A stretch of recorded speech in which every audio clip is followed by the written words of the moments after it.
taking off Emily Dickinson's clothes.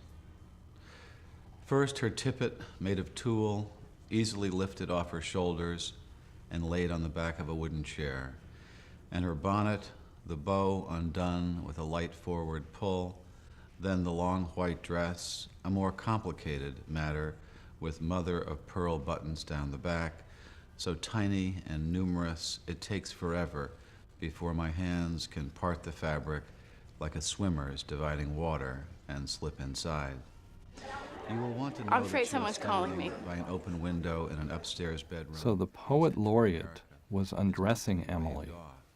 And I proceeded like a polar explorer through clips, clasps, and moorings, catches, straps, and whalebone stays, sailing toward the iceberg of her nakedness.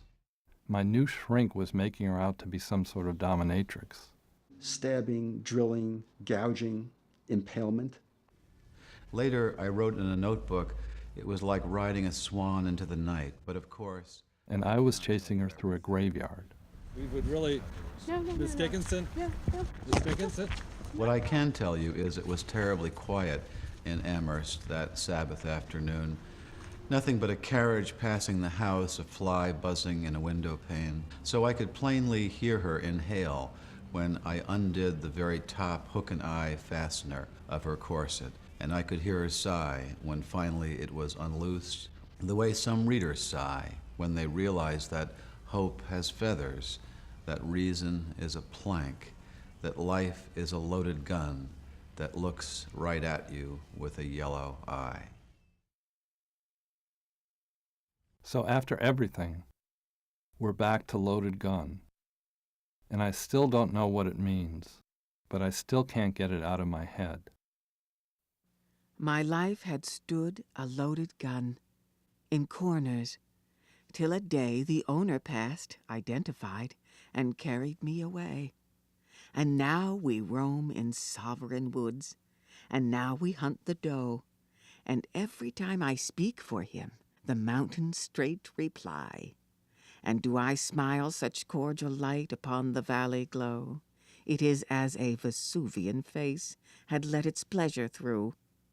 And when at night, our good day done, I guard my master's head, 'tis better than the eider duck's deep pillow to have shared.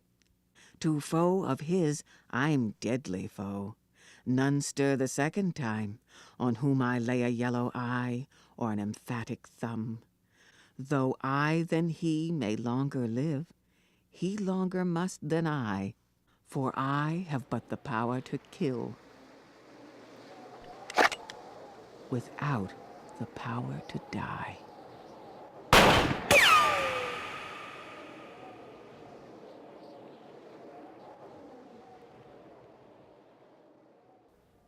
No coward soul is mine, no trembler in the world's storm-troubled sphere. I see heaven's glories shine. She died in May of 1886 from what was thought to be kidney disease. Vinnie was astonished by the number of poems she found among her sister's belongings.